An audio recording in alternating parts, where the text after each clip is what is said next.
Салам, друзья, меня по-прежнему зовут Саша. Честно, друзья, я немножко поражаюсь вот этому всему, насколько же вам нравится видео про Бакра. Честно признаться, как я уже и говорил, на самом деле мне самому безумно нравится этот исполнитель. Я слушал практически каждую его песню, которую я посмотрел ранее с вами, уже более чем 10 раз, и оно реально не надоедает. И под моим последним видео, там где мы слушали очередную крутую песню от Бакра, мне огромное количество человек написали то, что совсем недавно он провел очередной эфир в Инстаграме. Кстати, я подписался на его Инстаграм, чтобы в будущем не пропускать какие-то такие эфиры с эксклюзивными песнями. Я думаю, это будет круто. Так вот, попросили послушать песню «Бедный поэт». Эту песню я, конечно же, не слышал, но по ощущениям от названия я понимаю то, что, скорее всего, это будет какая-то грустная лирическая песня, ну, в стиле Бакра, с его этой классной манерой. Кто вдруг не знает, пересмотрите предыдущее видео, какая у него манера. И, кстати, его многие сравнивают с Моргенштерном, только из Кыргызстана. И знаете, что-то похожее у них есть. Один зачитывает быстро, а другой с новой манерой. Для всего рэпа. Ну и все-таки, кстати, по поводу информации, которую я говорил в прошлом видео, по поводу популярного российского блогера Литвина, оказалось то, что правда он стал продюсером Бакра. И теперь я вообще не сомневаюсь, то, что у Бакра огромное великое будущее в музыке и в рэп-индустрии в том числе. Это безумно круто. Ну а мы с вами, ребята, поскорее же не будем медлить и переходим к прослушиванию песни «Грустный поэт». Поехали! Так, уже грустный мотив, да? Буду кричать, когда сам не услышишь. Моим песням нет конца, пока ты дышишь. Ты забытые закладки старых книжек. Я бедный поэт, ты мамы подожжены. Буду кричать, когда сам не услышишь. Как же он как будто, знаете, с души снимает эти строки. Как будто он их не поет, а прямо душу изливает. Моим песням нет конца, пока ты дышишь. Ты забытые закладки старых книжек. Я чертов поэт. Затянулся и завис в мыслях, мы с тобой кружимся в танце. Там никак, здесь никак, там ничего не вкратце. Опасно, но классно. Глазки красные, но мы в сказке, там все так прекрасно. Добил косяк, и я погас. Здесь и сейчас ты пила, когда вода до безумства. Обалдеть!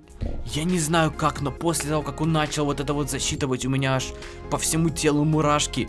Вообще экстаз какой-то полный. Обалдеть, Бакр, что ты творишь? Но это тот случай, когда пока что я все слова понял. Удивительно, кстати. Вау, красиво.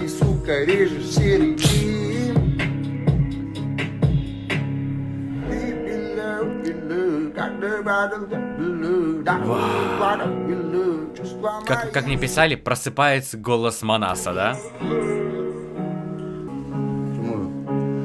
Отвечаю, что в адский мороз я непременно заменю тебе, я лето.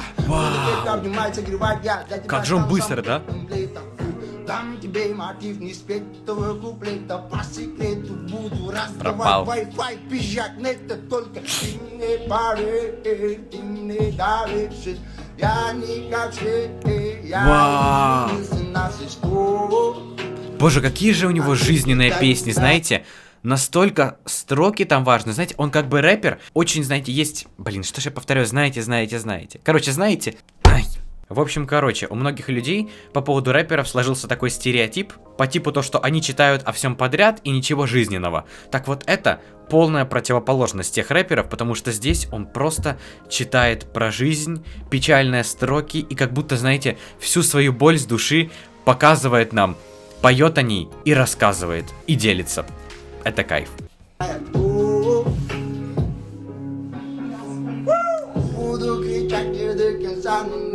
Вау, насколько же это... Айтетик.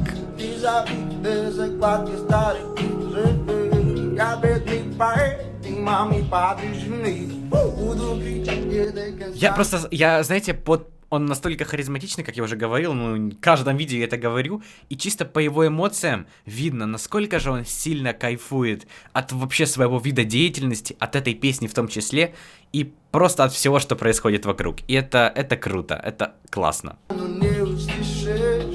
Моим песням нет конца, пока ты дышишь. Ты забытые закладки старых книжек. Я чертов Фредди, маме. Вау, вот это вот как он начинает. Как же я жду выхода всех этих треков. Ну что, ребята, в очередной раз Бакр прочувствовал меня этой песней просто до глубины всей души. Опять-таки, Бакр настолько четко, настолько лирично передает все эти эмоции, все эти переживания того самого бедного поэта, у которого слаживается жизнь. Как бы он говорит то, что он кричит, но ты не услышишь, и все тому подобное. Это да. Это да. Ребята, если вы впервые слушали Бакра, опять-таки, огромнейшее вам спасибо, то, что выбрали именно со мной это сделать, а также обязательно поделитесь своим мнением в комментариях, ведь мне безумно интересно почитать ваше мнение, как вам этот рэпер, как вам его песни, нравится ли вам его творчество, и, кстати, я совсем недавно узнал то, что, оказывается, он только начинает, и вот, только сейчас он вот так вот стрельнул, его начали замечать абсолютно все, а все это знаете, когда случилось? Я просто посмотрел этот кусочек интервью, а все это случилось после того, как во время тусовки с друзьями дома его друг снял его в ТикТоке и разместил. И это видео завирусилось, и после этого у него стали прибавляться фанаты, фолловеры, подписчики, начали ставить ему лайки, и он начал публиковать все свое творчество, и вот так вот завирусилось просто вообще. Вот такая вот довольно интересная история. Но Бакр, правда, будущее кыргызского рэпа. Да и не только кыргызского, как я это уже и говорил. Также, если вы здесь впервые, нажимайте на эту красную кнопку подписаться. Если хотите пообщаться со мной лично, то вот здесь мой инстаграмчик, поэтому переходите, подписывайтесь, отвечаю абсолютно всем. Спасибо за просмотр, с вами был Великий Бакр, Саша, Санек. Пока-пока.